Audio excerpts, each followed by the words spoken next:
I would like to first of all congratulate the 11th Parliament for successfully that we are dissolving and concluding our term on the 23rd at midnight.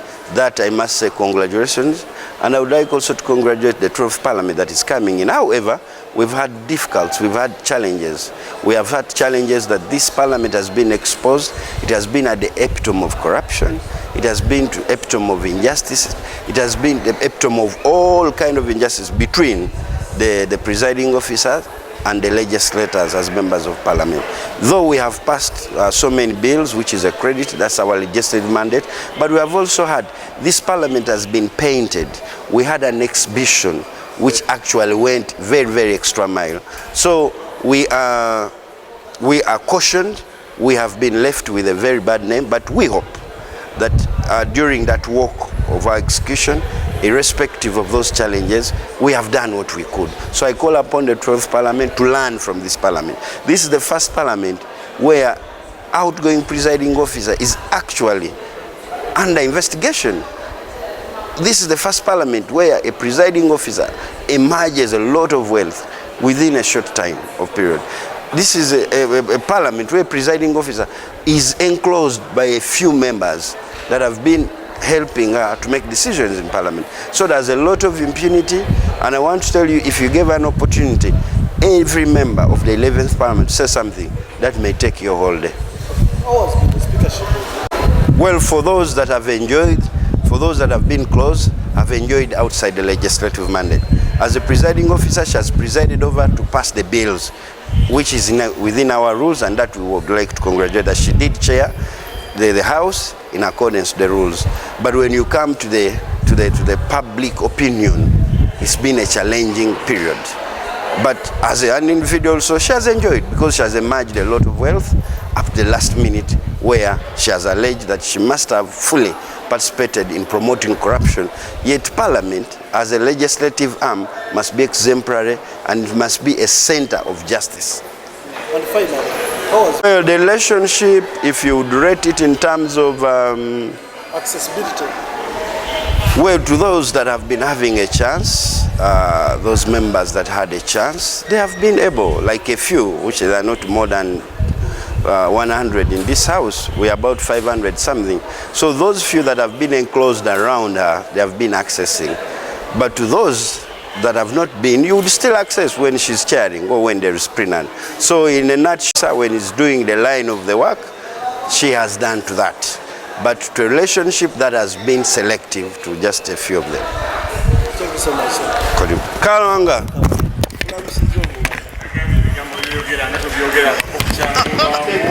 People have been undermining General MK on his messages. When he treats people, say, you see, maybe he's drinking, he's doing what. I think you have seen that he means what he treats. He said, this is Kisanja, no corruption.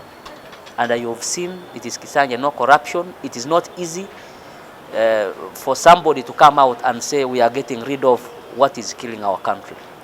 And you have seen the comments of Ugandans. People were very happy.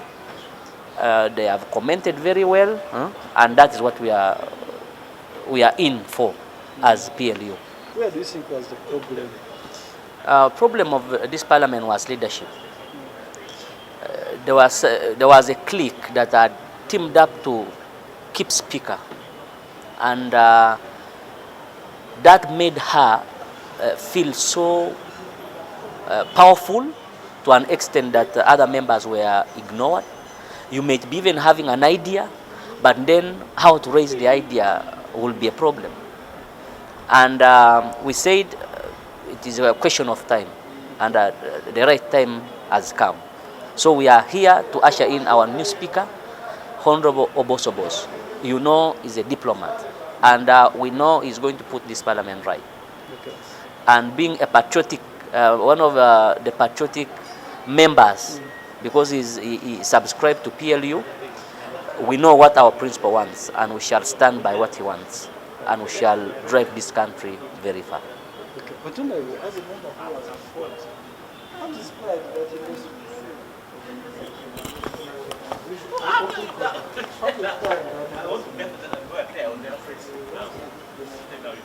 You know, the management of parliament had problems.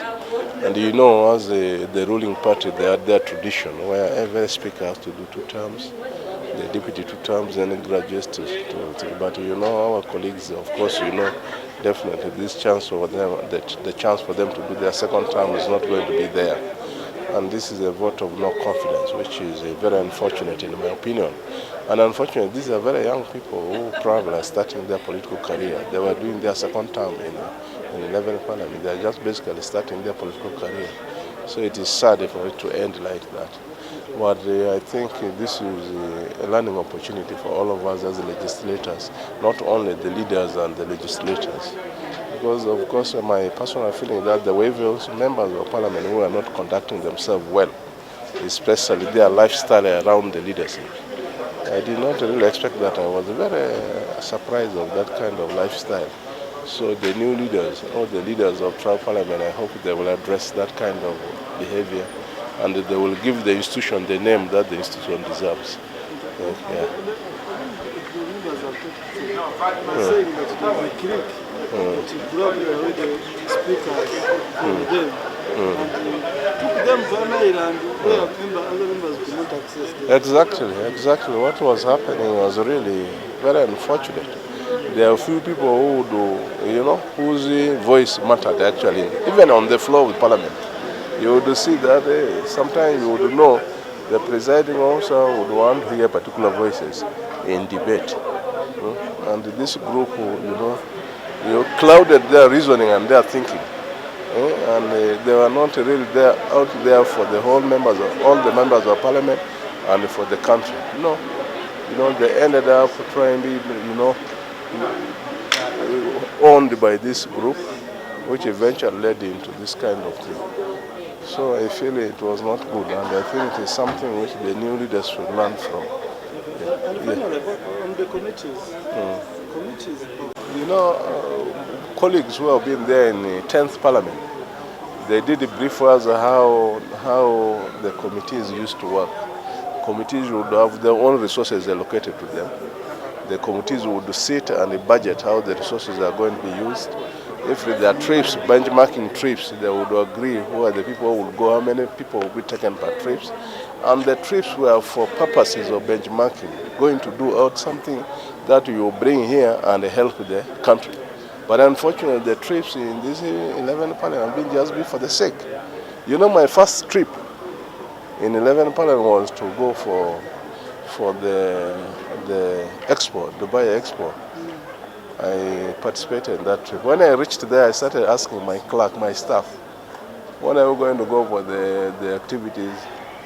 When we were about to come back, I was asking them about the reports and so on. Because they knew we would go out there at least learn something that you come and present. But eventual trips that just turned out to be, people will just go around to relax. You come back, there's nothing. That is another thing. And then I'm told the committees used to elect their leadership, so that the leader committee chairperson will be accountable to the members of the committee. But this has not been the case. So that's why I think the resources were centralized, and so everything was very difficult to really understand. I can tell you the whole of the financial year 25-26, ICT committee actually didn't do anything. And then even in the budget committee, few people were traveling. So you can see how everything was being managed. I just feel, what is happening here should go deep enough so that we correct some of those errors, and we really need to give the institution the name it deserves. And finally, do you think as members... No, not at all. I was sitting in budget committee. I can tell you without any fear or contradiction, personally, I don't know the budget of the Parliamentary Commission. They turned the budget of Parliamentary Commission to be a classified budget. So, they will not even discuss it, and the chairperson, maybe the deputy and a few members will be the one to do that. There was no scrutiny on the budget of Parliamentary Commission, which was a very big mistake. And unfortunately, members would really allow this to just be passed like that. So that we really did a lot of mistakes, I must say, and I must render an apology to the Ugandans. To the citizens, I must really render an apology because we feel we should have, as the 11th Parliament, we should have done enough. Yes, though people go around praising themselves, probably, you know, people send at the Parliament and so on, no, but I think we did not do enough for the citizens. Yes. Thank you so much. Thank you, thank you. I have not had any information from the media, from government, or from any arm of government saying the Right Honorable Thomas Tayebwa was corrupt. I have not heard about that one. What the issue has been with the office of the Speaker, where they have said there has been high levels of corruption. And it is on that basis that the SEC and the President, they said, no, you step down, let's have other people to take over the mantle of leadership. But for the Deputy Speaker, and that's not my role. For me now, I'm a candidate. Since I'm a candidate, if he comes, we shall contest together, because he may also be a candidate. I'm not saying he will not be a candidate. He may also be a candidate. Me, I'm standing as a Deputy Speaker, as Dennis Namara. I'll have other competitors, including the Right Honorable Thomas Tayebwa, but when they come, I'll defeat all of them.